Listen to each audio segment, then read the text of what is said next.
Hello and welcome everyone to today's conversation on coaching for HR, talent development, and organizational development professionals. The agenda, what we have planned for this discussion. The first half hour will be presentation. Then the last half hour will be live discussion. In terms of the presentation portion of it, we will be talking through definitions for HR, talent development, and organizational development. We'll share research and insights on coaching. We're going to talk through the paradox of coaching.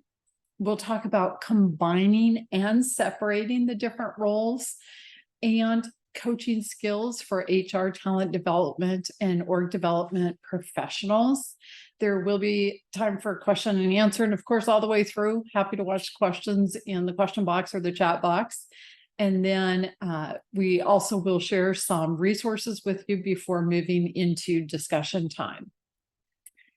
Getting started with our definitions. So the definition for human resources, I found this on Wikipedia. They said it is the process of managing people and organizations in a structured and thorough manner, hiring, firing, pay, perks, performance management. The focus is making the employment relationship fulfilling for both management and for the employees, engaging in that conversation. Now, a very interesting piece to me is when you look at the information for the Society for Human Resource Management, they actually have a competency model. And a sub-competency in that model includes coaching. We are seeing more and more where HR professionals are expected to develop coaching skills and coaching competency. In the world of training, well, the definition for training, I found this one, it's almost kind of funny. So we'll take a look at that. It came from the Merriam-Webster dictionary, and it said the action of teaching a person or an animal a particular skill or type of behavior. Much like looking at the SHRM model for competencies for HR professionals, I also looked at the Association for Talent Development model for training professionals, and coaching is considered a competency area. They actually define coaching very specifically at ATD. It is applying a systemic process to improve others' abilities to set goals, take action, and maximize strengths. What's really interesting is how closely this aligns with the ICF competencies for a coach. At the Association for Talent Development, they talk about meeting ethical guidelines and professional standards, establishing the coaching agreement, establishing trust and intimacy with the client, displaying coaching presence, demonstrate active listening, ask powerful questions, use direct communication, create awareness, design learning opportunities, develop goals and plans, and manage progress and accountability. A lot of similarity to what we learn in terms of being a coach. The model is a little bit more directive than what we look at with the International Coaching Federation, and we'll look at those competencies too. The definition for organizational development, it's an effort that is planned, organization-wide, managed from the top, increase organization effectiveness and health, and then through planned interventions in the processes in the organization, they're using behavioral science knowledge.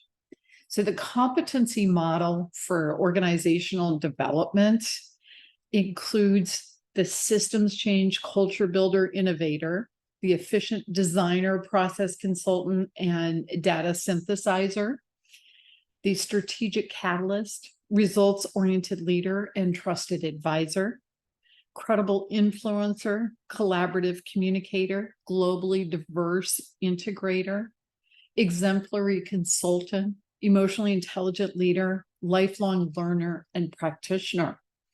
Again, a lot of similarities and overlap in terms of what we expect with coaching professionals. a few quotes specific to organizational development.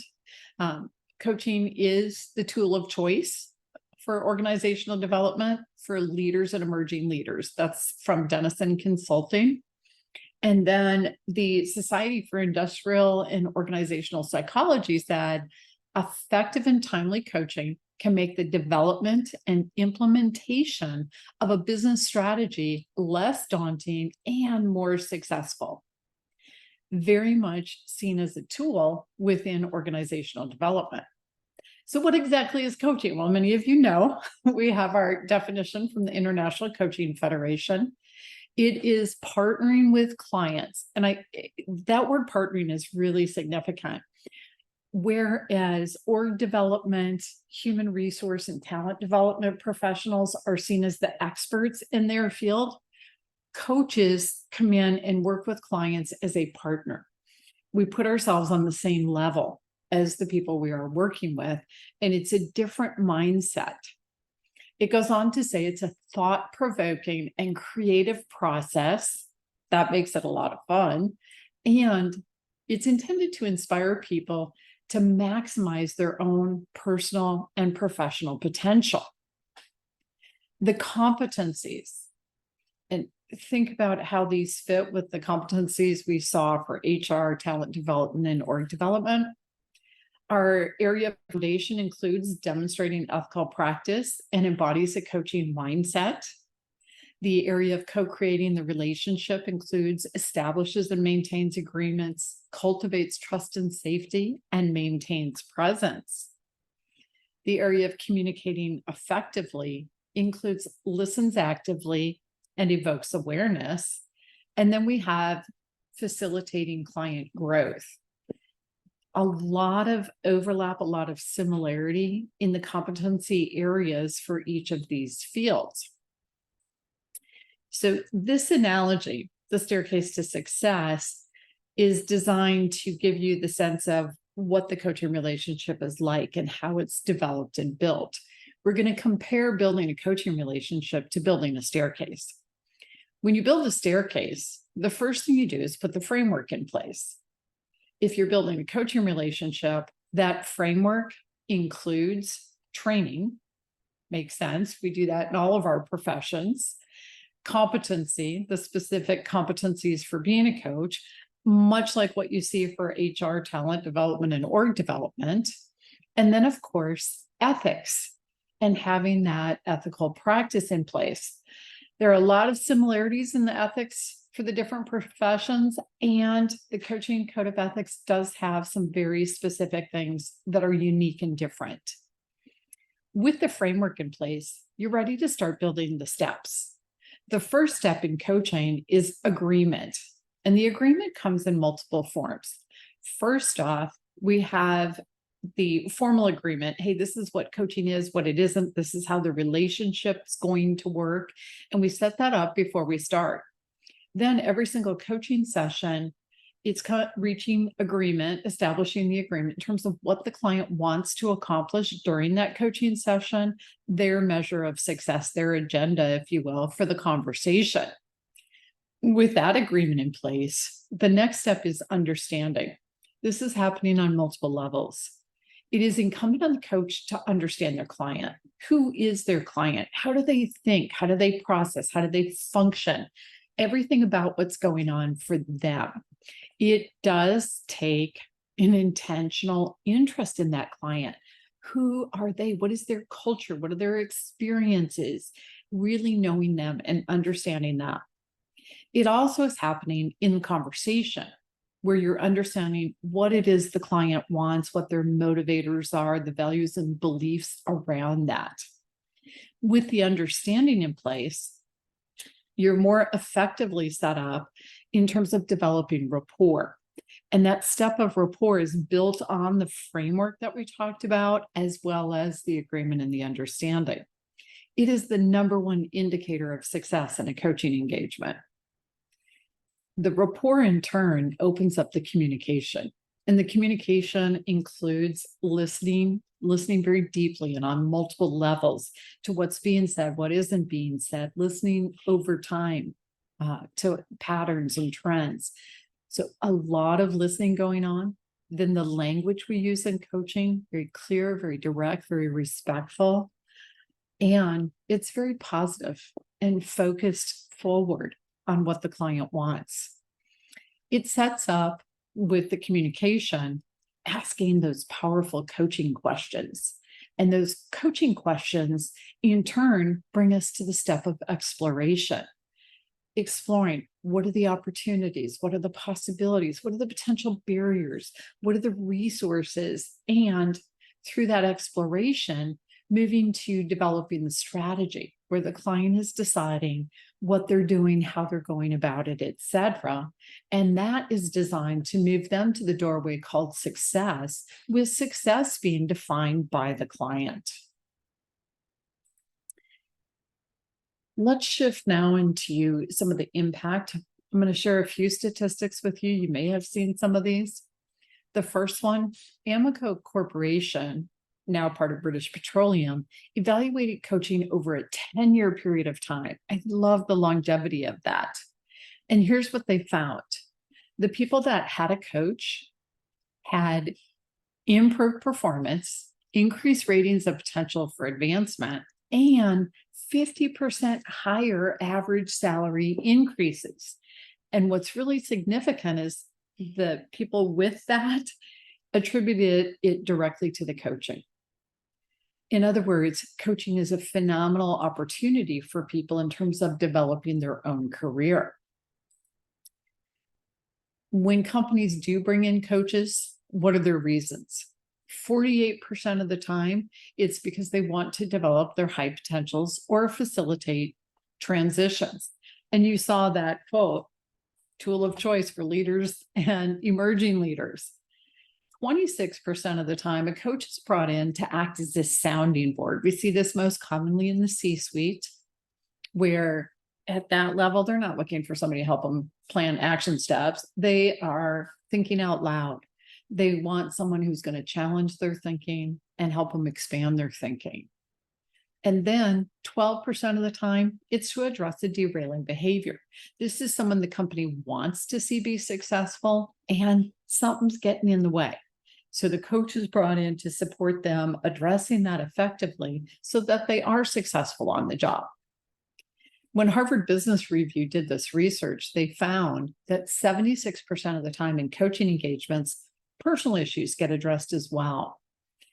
That is fascinating, I think, to most people, and absolutely makes sense, because whatever somebody has going on in their personal life, it does affect them on the job. So having that opportunity to address it means when they are at work, they really can be at work. Fortune magazine came flat out and said, business coaching is attracting America's top CEOs because, put simply, business coaching works. The average return on investment is 600%.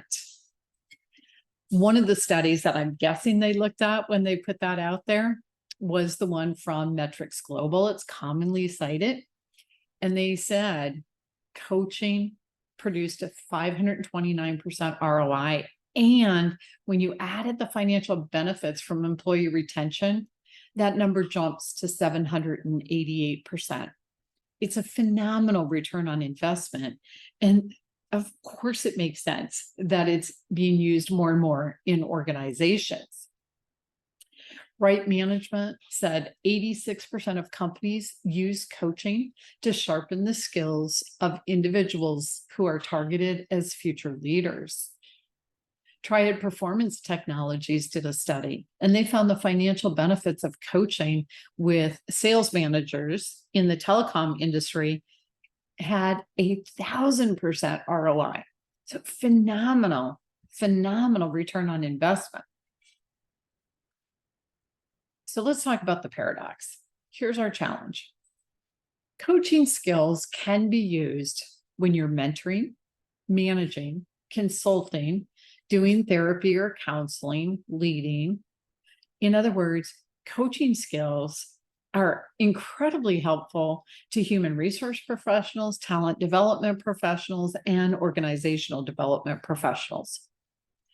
The paradox being that Mentoring, managing, counseling, therapy, consulting, and leading are inappropriate when you're coaching.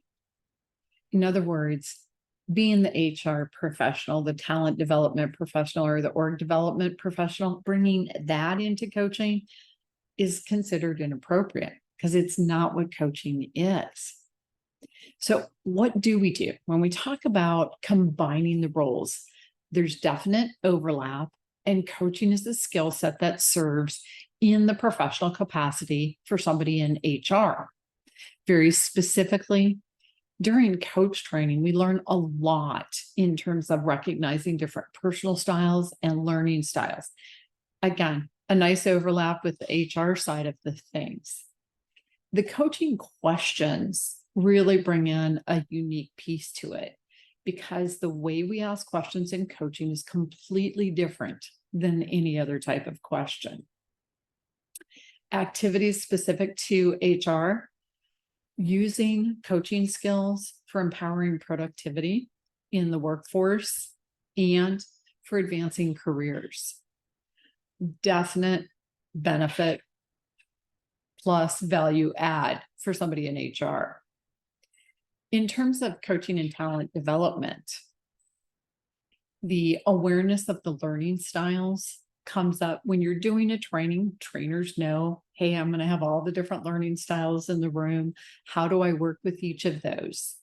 And throughout the training, engaging people in the room with questions, specific activities, follow up for the application of what was covered during a training program, and for accountability to follow through. Very specifically, I'll give you an example. Xerox did a study, and they found that if you do training without follow-up coaching, 87% of the skills change that was brought about from the training is lost. So it's so valuable for training professionals, talent development professionals, to incorporate coaching following the training. In terms of combining coaching and organizational development, recognizing thought patterns.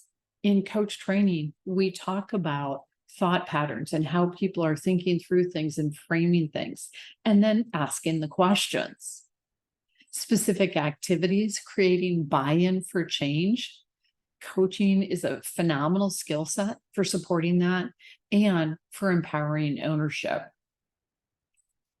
Coaching truly is the bridge between planning, training, and effective implementation because of the focus on individual action.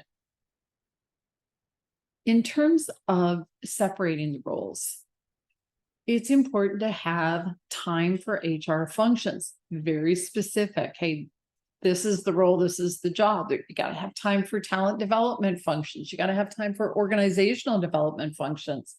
And you want time for coaching. It's important to be very clear what the function is, what role is in play when it's happening. If this is HR, it's HR. Let's say it. Let's have everybody know that. If it's TD, let's say it. That's what it is. So making it very clear, whatever role is in play, this is what it is, and being true to that role. Let's go further in terms of the coaching side of it, types of coaching, the ROI of coaching, what isn't a coach, what is a coach, and how to excel as a coach. In terms of types of coaching, coaching is absolutely across the board. It's in all different professions, all different industries, all different levels. A few examples. When we talk about executive coaching, we're most commonly talking about working with leaders and high potentials in large organizations. We talk about life coaching, working with individuals, and that can be things like ADHD coaching and just managing things in their life. It can be transitions, it can be people moving into retirement, expats, dating, etc. Any number of pieces there. Career coaching really is focused on whether it's a new career, changing careers, or working that career path, advancing. Business coaching is when we're working with small to mid-sized businesses that usually the owners or some of their key people Wellness coaching, we get into health, nutrition, well-being, etc. And then in the world of academia, sometimes coaching with students, sometimes the teachers on classroom effectiveness, sometimes administrators on the leadership side of the house. So at all different levels. How does coaching impact the workplace? Specific coaching skills. So, for example, the communication that we learn in coaching, the way we listen, the assertive language, that clear, direct, respectful, and positive, proactive language, plus the questioning involved. The people skills, recognizing different personal styles and knowing how to flex to people based on who they are. Plus the goal setting, an effective process for creating change and motivating follow through on it. So let's explore deeply. What isn't a coach? And there's some common misunderstandings. That's the reason this part of the conversation is so important. So a coach is not a mental health professional. That means they're not a counselor, they're not a therapist, a psychologist, a psychiatrist, or a social worker. All of those fields have very specific training and licensure involved. And it's extremely important that when somebody is coaching, they know, okay, no, we don't go there. It's a very different type of conversation, very different process for the conversation. A coach is similarly not an advisor. That means they're not a mentor, they're not a consultant, and they're not there as a friend. Each of these types of people give advice. For a coach, that's considered unethical. So it's very important that we're clear. So if that isn't a coach, what is a coach? A coach is a sounding board, an explorer of perspective, a strategic partner. A coach is a focus partner, an accountability partner, and a motivation partner. For someone to be effective and successful in the space of coaching, what does it really take? There are a lot of pieces, and of course, we talked about our competencies, and let's build. We develop those competencies, and as a coach, your ability to adjust to different personal styles is key. Recognizing, is somebody primarily emotion? Are they primarily logic? And by the way, that's 50-50. We all have both. What are they right now? What's going on for this person right now? And recognizing that and adjusting to it accordingly. Similarly, is somebody a passive communicator or an aggressive communicator? 70% are passive, 30% are aggressive. We all use both. It's which is it right now? Because all of that plays into the way somebody is thinking and processing in the moment. It plays into how you adjust to them, how you have the conversation with them in the moment. So developing that ability to recognize that and adjust accordingly. Next, ask questions. Very specifically, these are a few of the tips for coaching questions. They're short and simple. And it's kind of funny because people have this idea that, oh, it's supposed to be a very profound question. And then it gets to the point where it's so complex, it's hard for somebody to process the question. Really powerful coaching questions are very short and simple. They are focused forward on what that person wants, where they're going, how they're getting there. They're completely open to the possibility. In many roles, you ask a question anticipating a specific answer or knowing a specific answer. In coaching, it's the complete opposite. You ask a question with absolutely no idea of what the answer is going to be, completely open to wherever the client takes it. And coaching questions start primarily with either the word what or the word how. And the reason for that is they're open-ended. If you start a question with is, Annie, can, do, will, those are all closed questions. Starting with what or how, you're more likely to actually have that open-ended question. Another part of excelling as a coach is the focused goal setting. Very specifically, back to our thought patterns. A thought pattern that we support in coaching is what somebody is moving toward as compared to what they're moving away from. Specifically, if somebody's talking about what they don't want, we're asking them what they do want instead. Internal motivation is key for long-term follow-through. Asking individuals what's in it for them personally, what's their motivation for doing something, for change. And then proactive. What can they control? What can they do to move towards what it is they want? An easy way to remember this is the acronym TIP, toward, internal, and proactive. That's the thought pattern we're looking for in the goal setting. All right, so where do we go with this? Each of you be thinking about, okay, these ideas, some of it refresher, some of it new. What are you going to do with it? And think about your application of coaching as a skill in everything you do. And very specifically for those of you in HR, talent development, and organizational development, applying coaching there and coaching in your career. I'll share a few resources and then we're going to move into our discussion.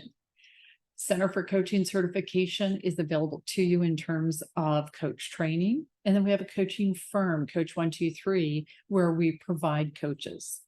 For the coach training information, come visit us at www.coachcert.com. And for the information on coaches available to serve people in your organization, visit www.coach-123.com. We also have lots of information available to you. There's a blog with new articles every week. We have a podcast. We have the Coaching Perspective series. And then, of course, these webinars that we do each month. We're available to you as well for a quick check, whether it's call or email. If you're a graduate of the Center for Coaching certification, we have a Q&A call every month. Plus, happy to have quick conversations, help people out that way. In terms of the outsourcing that's available, so coaching programs supporting that, whether you're starting a coaching program, you're adjusting things in a coaching program, etc., training of coaches, and then, of course, providing coaches. And we can do that at all different levels. What's next for you? If you want to have a conversation about some of the things in terms of outsourcing, whether it's training, coaching, etc., happy to do that. Let me know and we can schedule that. And then for yourself, reflect on your insights from the conversation, intentionally plan what you're going to do. Think about having your own coach and, of course, developing your support network. I'm happy to take questions at this point in time. You can ask them now, or if you want to save them for the discussion, it's up to you. Interested in those.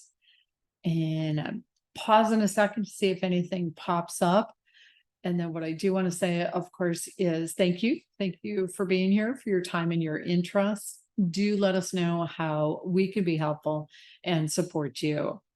I will now end the recording, and then I'm going to bring us into doing discussions. And the reason I'm going to end the recording is so that we're off camera, can all come in live for the discussion. So I do want to thank everyone for being here and hang around. Let me end the recording and let's have a conversation.